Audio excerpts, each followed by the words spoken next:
Bon, tout le monde, après avoir fait ces petites vidéos sur Messi, on fait ce petit avant-match Toulouse-PSG. Je remercie déjà tous ceux qui étaient en live avec moi sur Twitch pour vivre ensemble la conférence de presse. On va parler d'abord de la conférence de presse et après, de toute façon, ça va avec l'avant-match face à Toulouse. Alors, la conférence de presse, bon, à part les questions débiles, encore une fois, sur Kylian Mbappé, on a l'habitude, le départ de Neymar. Après, ça a parlé un petit peu quand même football, tu vois. Il disait, est-ce que Dembélé était déjà prêt à commencer un match titulaire? Luis Enrique a répondu que oui. Donc, je pense que demain, on peut s'attendre déjà à voir un Ousmane Dembélé présent sur le terrain d'entrée de jeu.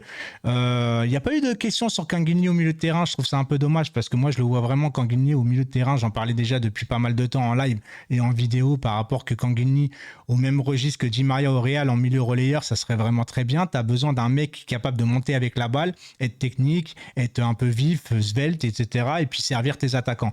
Contre Toulouse, il va falloir gagner ce match, les gars. Alors, un match nul sera aussi encore une fois une contre-performance. Il va falloir y aller doucement. Enrique va devoir aussi s'adapter au style de la Ligue 1, c'est-à-dire beaucoup de défense à 11 derrière, beaucoup de bus, etc. Alors, Toulouse, je sais qu'ils ont gagné à Nantes le premier match à l'extérieur. Donc, est-ce qu'ils vont entamer un match en se disant, bon, bah, le PSG, pour l'instant, il est un peu prenable tout de suite parce qu'après, ils vont peut-être souvent être injouables. Peut-être que Toulouse va se lancer un peu dans la gueule du lion. Je sais pas trop, enfin, la gueule du lion, t'as compris le délire. Donc, je sais pas comment va entamer Toulouse le match. Est-ce qu'ils vont jouer au ballon ou est-ce qu'ils vont attendre derrière? Ils vont signer encore une fois, ils vont signer avant le match, un match nul. Ils vont se dire, bon, ben, on attend. Et puis, plus ça avance, plus ça va être favorable pour nous. Nous, il va falloir qu'on marque tout de suite dans le premier quart d'heure, 20 premières minutes, parce que plus tu marques vite, plus ton équipe d'en face va devoir se découvrir. Et là, c'est open bar pour toi parce que, voilà, possession de balle, ils vont devoir se découvrir. Donc, tu vas trouver quand même quelques espaces. Maintenant, Enrique, encore une fois, je le répète, il va devoir aussi s'adapter à la Ligue 1. C'est-à-dire que jouer peut-être un peu plus rapidement, provoquer un peu plus et pas faire tourner que le ballon tout le temps. Parce que face à une équipe à 11 derrière, j'ai envie de te dire, on dirait du hand. On dirait plus du foot, on dirait du hand. Donc, il va falloir qu'il s'adapte. Mais j'ai confiance en Luis Enrique. Pour le reste, au niveau de la conférence de presse, qu'est-ce qu'il y a eu d'intéressant? Ah oui, les capitaines. Alors, on a appris qu'au PSG, en tout cas sous Luis Enrique, je ne sais pas si ça se faisait avant comme ça, avec Luis Enrique, c'est les joueurs qui décident du capitaine, parce que pour Luis Enrique, c'est pas son capitaine, c'est le capitaine de tous les joueurs.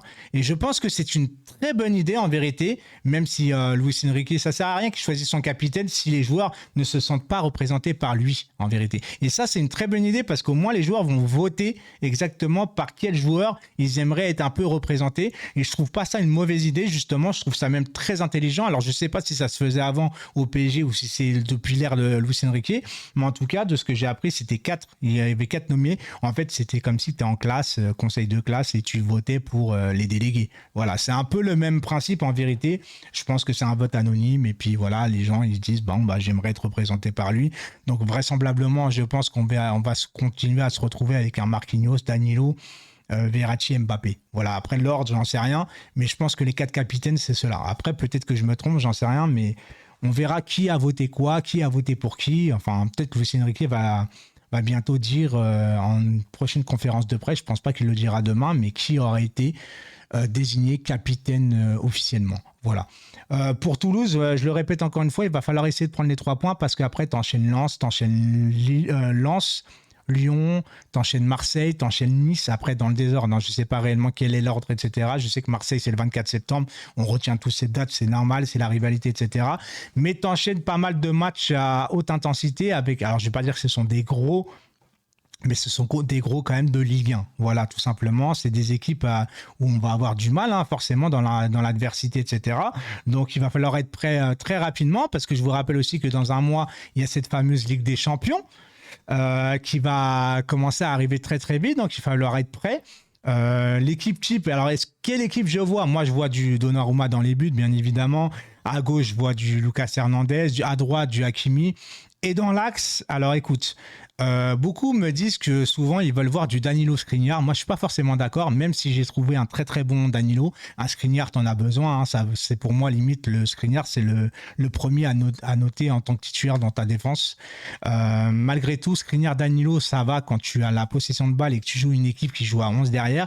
Mais quand tu vas rencontrer des grosses équipes avec des attaquants rapides et qui vont avoir un peu plus de maîtrise et qui vont pas forcément te laisser le ballon, je trouve que notre défense centrale risquerait d'être pris dans le dos parce que c'est une défense lente. Voilà, Danilo, Skriniar, c'est des caravanes, hein, on va pas se mentir. Donc il va falloir quand même mettre un mec rapide à côté soit d'un Skriniar ou soit d'un Danilo. Je sais pas ce que va choisir Luis Enrique. En tout cas, pour ma part, Danilo, il va jouer pas mal de matchs. On risque de le voir très souvent parce que lui, c'est le premier titulaire des remplaçants. Je ne sais pas si je me fais comprendre, mais en vérité, il est polyvalent, il peut jouer en défense, il peut jouer au milieu, donc il va pouvoir dépanner tout le monde quand il va avoir une absence, quand il va avoir une fatigue, une suspension, il sera là tout le temps et je pense que c'est Danilo, il va s'appuyer très clairement dessus et moi j'en suis très content.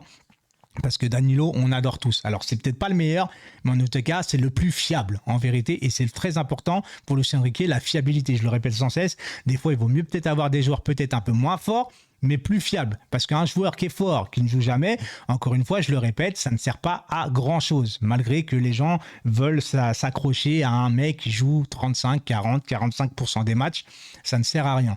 Donc voilà, pour ma défense, ça c'est fait. Milieu de terrain, je vois très clairement un Ugarte, un Zahir Emery, même si apparemment il a besoin de souffler un petit peu. Et ça, encore une fois, je voulais en revenir par rapport à Zahir Emery aussi, parce que Zahir Emery, oui, titulaire, parce que s'il le mérite, malgré son âge, il faut qu'il soit titulaire. S'il a le niveau, si Luis Enrique pense qu'il mérite d'être titulaire, il faut qu'il soit titulaire.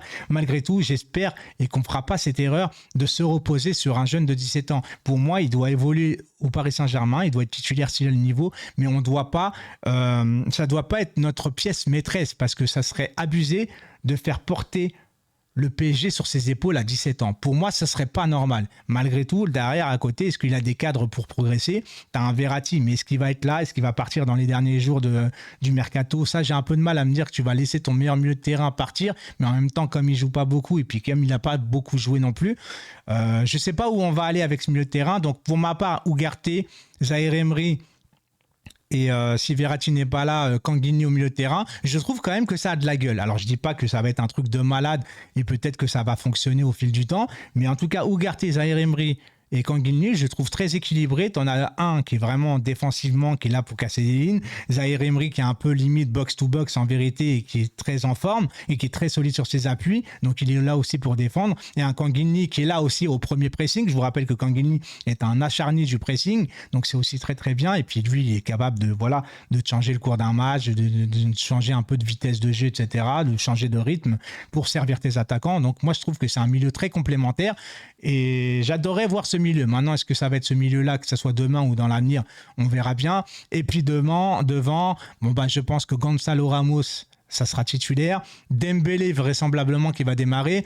Mbappé, je ne pense pas qu'il va démarrer le match parce que il a aucun match de préparation dans les jambes, tout simplement. Il va pas falloir le blesser comme ça. Peut-être qu'il va rentrer en cours de match s'il est dans le groupe, parce que je connais pas réellement encore le groupe. Donc je pense Solaire, oh merde, il a un problème au niveau d'un virus, il est malade, donc il sera pas là. Malheureusement pour nous. J'ai envie de te dire qu'Asensio, je vois plutôt Asensio, Ramos demain et Dembélé débuter. Dites-moi votre copo en commentaire. Est-ce que vous aimerez, est-ce que vous pensez que ça va être? Et votre pronostic, bien évidemment. Ou en termes de pronos, moi je pense que je vois aller... J'ai tendance à croire encore à un match nul, malheureusement, mais j'ai envie de voir une victoire parisienne. Donc, je dirais peut-être 2-0 pour le Paris Saint-Germain. On va espérer de voir de belles choses demain. Dans la continuité, la patte de Luis Enrique, on la voit déjà. De toute façon, c'est grosse possession de balle, pressing à la perte de balle tout de suite avec un Ugarte qui va tout de suite au pressing. Mais j'espère qu'on va jouer un peu plus rapidement, qu'on va jouer un peu plus peut-être sur les ailes et qu'on va moins jouer dans l'axe.